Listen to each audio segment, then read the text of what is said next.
Hi, I'm Tara Walrod, and this is my Module 8. First of all, if we look at a brief summary of the case study, we know that Carl is the student and that he has an IEP, and his parents have recently divorced. We know the teacher is Mrs. Taylor, and she's been teaching for about 10 years, and she is currently frustrated with the behavior intervention plan. We know the special education teacher is Susan, and that she's new this year, and she's willing to collaborate and change the behavior plan, and she has set up the meeting with the parents. We know this all starts with a conversation Monday morning and ends with a meeting on Friday.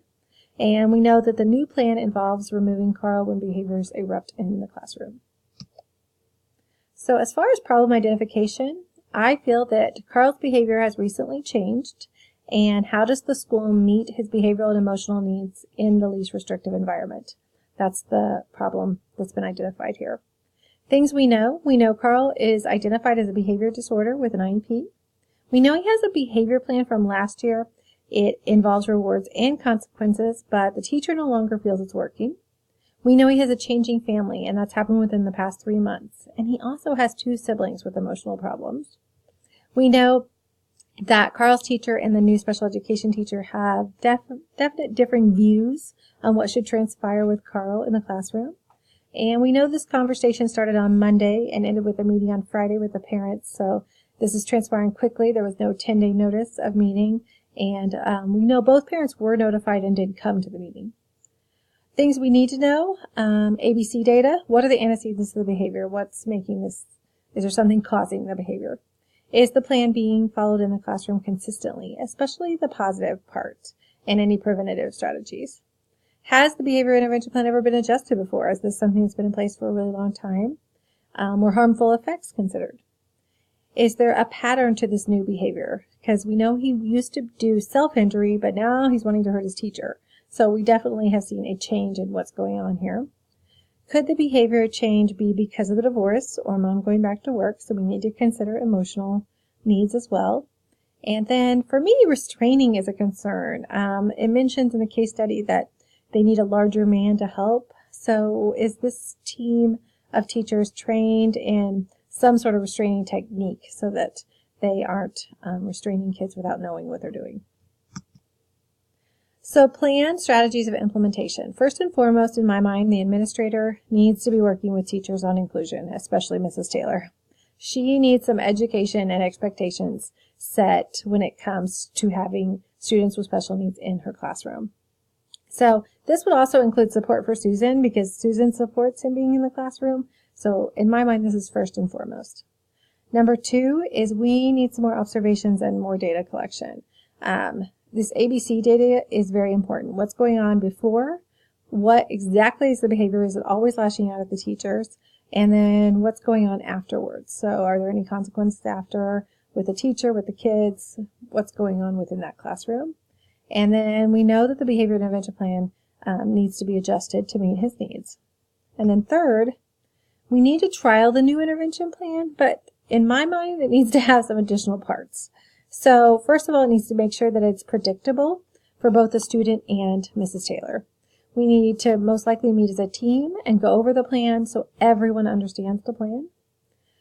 We need to define what a disruption looks like, because it said he will be taken out of the class with a disruption. So in my mind, that needs to be defined. Are there warnings to be given, or is it just an automatic out of the classroom? Are there still rewards in place? Are positives being considered? And then preventative strategies too. At what point do we need to involve a counselor, psychologist, social worker? I know it said in there that it's a co-op and it's a very large area that they have to share, but it is something available and it's something we need to consider, especially with all Carl's emotional family issues. And then we need to discuss the addition of adding some self-calming or some de-escalation strategies.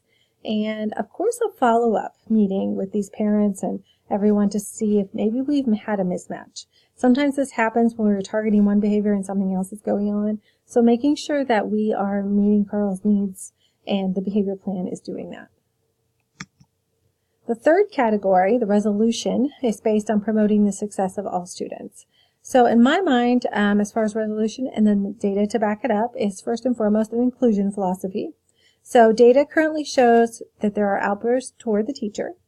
and that this teacher is constantly making comments about getting him out of the classroom, that he's escalating out of control, that last year the special education teacher would have put him in the detention room with a book. So teacher needs education, professional development, and a plan of action from the administrator possibly, and how to include all children in her classroom, and then also how to connect with all students. Number 2 is continuous observations and team collaboration. Just because we had an IEP and changed the BIP does not mean it's over. In this case, the administrator, possibly the district special education coordinator, the teacher, the special education teacher, if we can involve some sort of counselor, psychologist, social worker, and of course the parents in an open dialogue, all to help Carl. So the case study data shows these people are part of this co-op that is available to students. Thus, including them in the process can help the whole entire team wrap around Carl to change his behavior. So all students benefit when disruptive behavior is decreased. Preventions and positives, this should also be considered, not just consequences. So keeping the teacher and other students safe must be considered. So it could be in the plan that if he needs to leave the room, he needs to leave the room if he loses control. But you need to have both measures in place. And then, of course, restraining is always a very last resort. The next category, which was debriefing the problem and a reflection. In my mind, when I debrief this, I feel like administrative leadership is needed in the areas of inclusion as part of the vision for the whole school. The IEP process, it's not being followed. Collaboration is not taking place. It seems to be one person making decisions and just telling other people what to do or what not to do. And how to meet Carl's needs in the least restrictive environment. So when I was reading this, what was I thinking? I was thinking that leadership is needed to help set a vision of inclusion and to be a cohesive piece for the whole team. I also felt like it was time for a change in the school mindset, especially when it comes to inclusion. This isn't best for any student in the school, that there's this mentality that we just take kids out for the day or put them in a detention room. And then number 3, the emotional needs of Carl and how isolated he must feel. He doesn't have a connection to his teacher. His parents are going through all of this. He's got a new special education teacher, just that missing connection piece. What was I feeling? Frustrated that the classroom teacher and that she's not connecting with Carl or even trying to connect. I felt empathetic and compassionate toward Carl. I also felt that way toward the new special education teacher and toward the parent situation. And then I was concerned that schools have to share resources for hundreds of miles, that students' needs aren't being met sometimes because resources are so thin. And then I value inclusion, that a child being alone in a workbook is not learning, it's isolation. I value the IEP process and team collaboration, so using that team approach and following the rules in order to make interventions that are meaningful for kids. And then I also value the whole child, looking to see if the intervention plan isn't working because he's going through all this emotionally. So I think that's an important part too. When I reflect on Standard 2 and provide evidence, some things that came to mind for Category 5 is that the administrator leads the team in following the IEP process. The administrator is the school instructional leader, and the administrator has a duty to students to make sure teachers are meeting the needs of their students. So looking at the whole child, but also making sure that teachers are looking at the whole child. So component 1, there is clear, convincing, consistent evidence that the building administrator promotes the academic success of every student. So to me, that means by promoting inclusion, the administrator is doing what is best for all students. So the evidence was, 1, it was not appropriate for Carl to be in a resource room all day. Resource rooms are not designed to be pull-out programs for the entire day, especially for a student like Carl that does not even have intellectual problems. Number 2, workbooks aren't going to teach students. Teachers and students teach students. Thus, Carl needs to be in the classroom in order to learn. And number 3, as a part of the plan, the administrator needs to educate and work with the teachers on the benefits of inclusion, along with the importance of relationships with students. So even if the teacher can't or won't try to learn new techniques related to inclusion, then the administrator must consider taking a plan of action with that teacher. We know that kids academically and socially gain by being in the classroom. And it sounds like the special education teacher's on board with that, and now the administrator's job is to educate the teachers as well. As far as component 2, clear, convincing, and consistent evidence that the building administrator promotes the personal well-being of every student. So when I thought about that, it's by collaborating with the team, and that includes the entire team. Then the administrator is looking at the whole child, and an administrator is really a leader of that team. So making sure that we are all working together to understand and know Carl and what's going on. So evidence from the case. First of all, collaboration, reaching out. Susan it said she reached out to the district coordinator. The administrator might also need to do some reaching out, especially if the school is really in need of having a counselor, social worker, psychologist, someone come in to look at the emotional side of this. Number 2 is looking at the whole child. So is the behavior related to emotions? Is the divorce a problem? Is it related to mom going back to work? Is it the teacher's feelings towards him, which is also causing him to have ill will toward the teacher? Maybe it is what seemed to be kind of a non-existent relationship with a special education teacher. ADHD was mentioned. The behavior intervention plan, maybe it's just ran its time, that it's time for a change.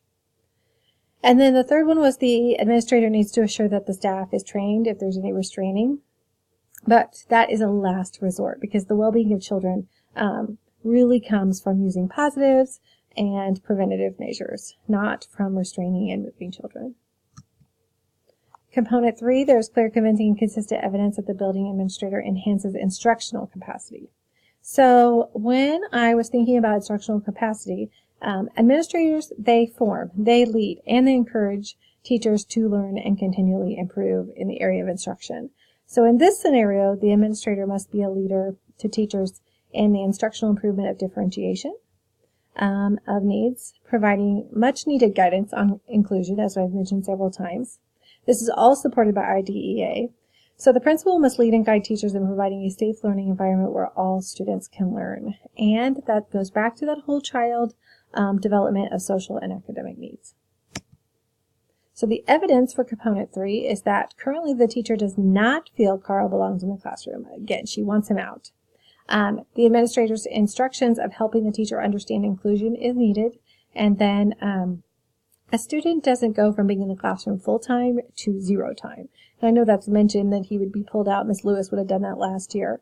So we need interventions to take place and be trialed.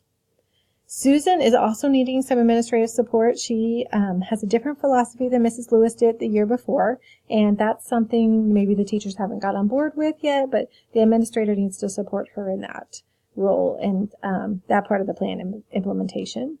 And then lastly is instructional leadership in the area of what I would say is student-centered mindset. I think adjusting approaches, instructional strategies, even assessments to meet the needs of all learners. It didn't say that they had done any of that for Carl. And maybe by collecting some more data and trying some different approaches, then not only will Carl improve, but the whole class will improve, and instruction in general will improve. So thank you, and I found this quote, just every student can learn, just not on the same day or in the same way, and that's kind of how I felt with Carl. He can learn, it's just maybe he is right now needing a different approach. Thank you.